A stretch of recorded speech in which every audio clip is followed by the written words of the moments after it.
It's Chris from Laser Lemon and UpandLoaded.com. Today we're talking about Middle-earth: Shadow of War, the highly anticipated sequel to Middle-earth: Shadow of Mordor.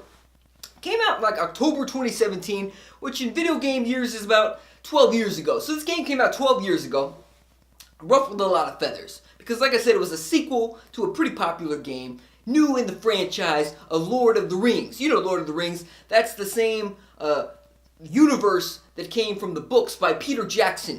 And it includes Elijah Wood on his quest to get Sam Potatoes.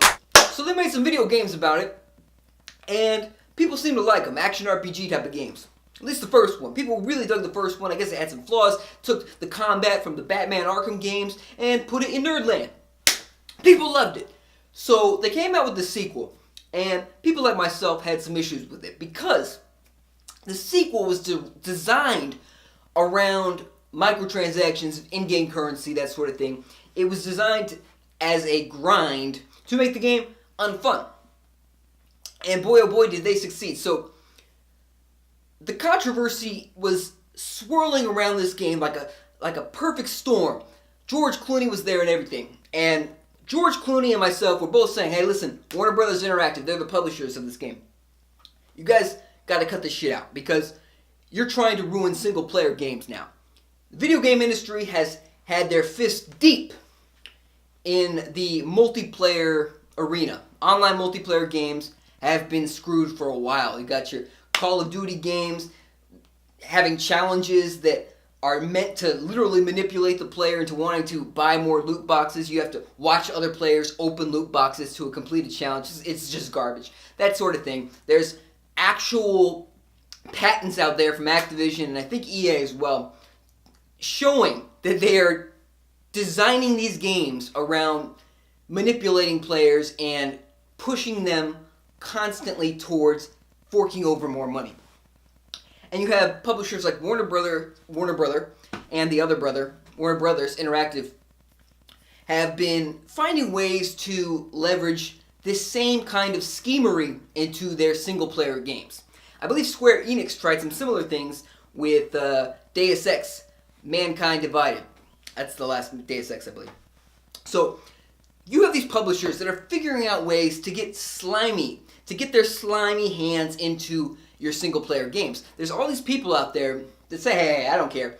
You can screw up all the multiplayer games you want as long as they don't touch my single-player. They figured it out. You know, you have these companies. Warner Brothers owns a lot of big IPs. They own Batman. Apparently, they own Peter Jackson's Lord of the Ring.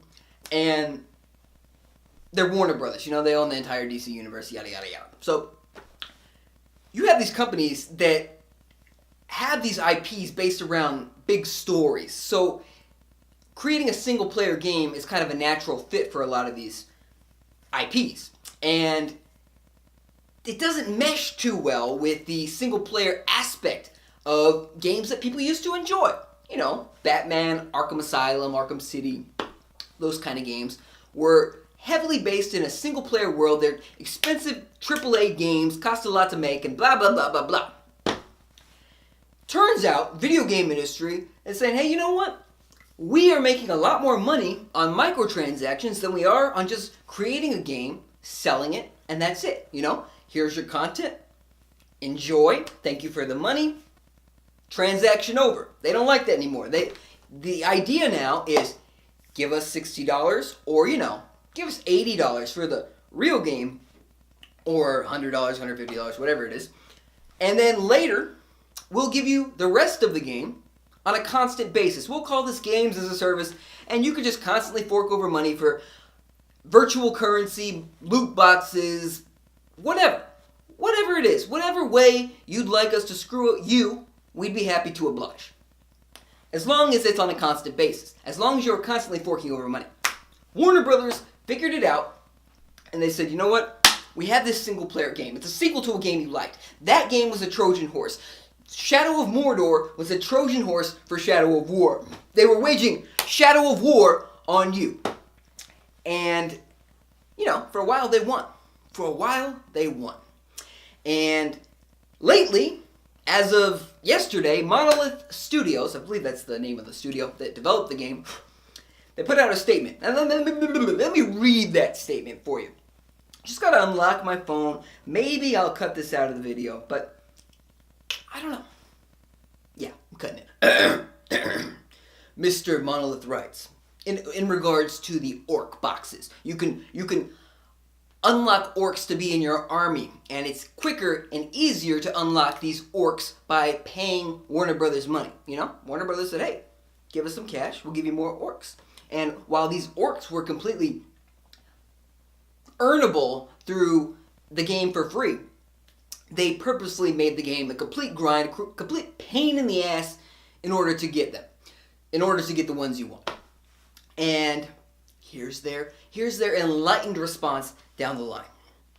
While purchasing orcs in the market is more immediate and provides additional player options, we have come to realize that providing this choice risked undermining the heart of our game, the Nemesis system.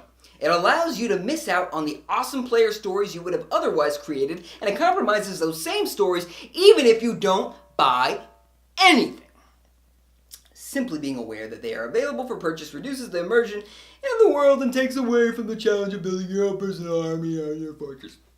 So, what they're saying is, hey, we made it unfun, and we just totally figured that out 12 years later. Remember, this game came out 12 years ago. So what happened is they made all their money, ran. So congratulations, we kind of won. This is a post Star Wars Battlefront 2 controversy. So we all know what happened with Star Wars Battlefront 2. EA made that game a pay-to-win grind as well.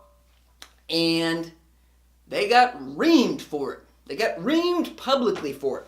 And there's rumors circulating that Disney might be pulling the Lord of the Rings franchise, but the Star Wars franchise from EA.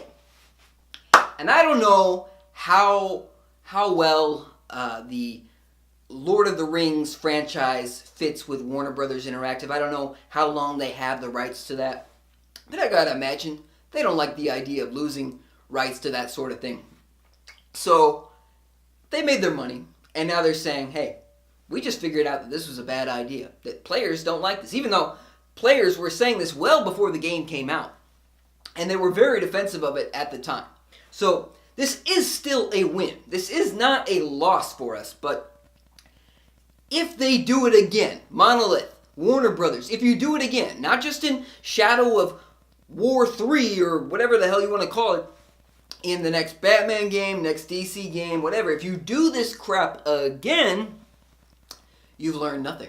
All you're really doing here is saying, hey, maybe there's some people out there that didn't buy this game specifically because of this microtransaction bullshit.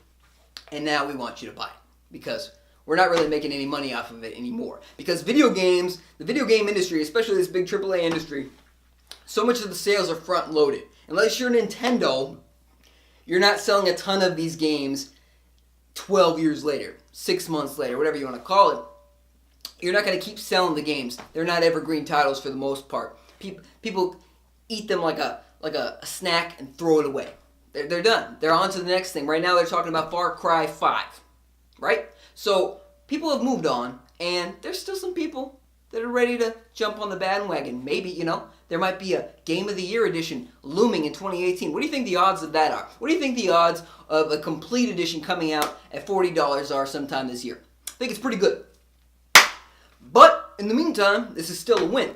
And they are on record now in a PR statement saying it was a bad idea. So they can't do it again without looking like total buttholes. So that's it. Let me know your thoughts in the comment section below. What do you think of microtransactions in single-player games? I think it's bad in multiplayer games. I think it's egregiously bad in single-player games. I think it could be egregiously bad in multiplayer games as well. Just depends on how they are doing it. Rocket League, I don't like that they're there, but they're not disgusting about it. Shadow of War was disgusting. And obviously I'm not a fan. If you've watched any of my videos, you know I'm not a fan.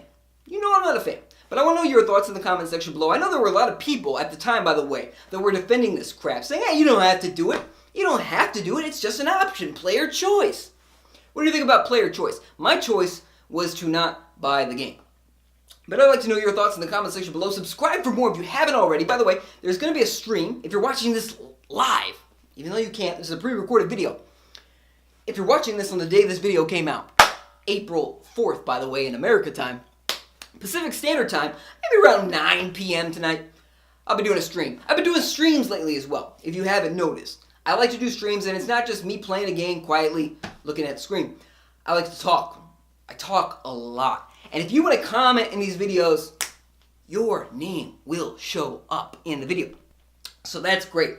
That's great news. We can have a dialogue. We can talk about video games, movies, whatever you want to talk about. Check it out. And, you know, these streams also have replays. You can just watch them over and over and over again. You can just watch hours of me talking nonsense. So subscribe for more if you have not already. Ring the little bell if you want to constantly know when I can be in your ear. And follow us on Facebook and Twitter.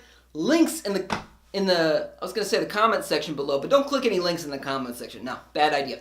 Links in the description box below.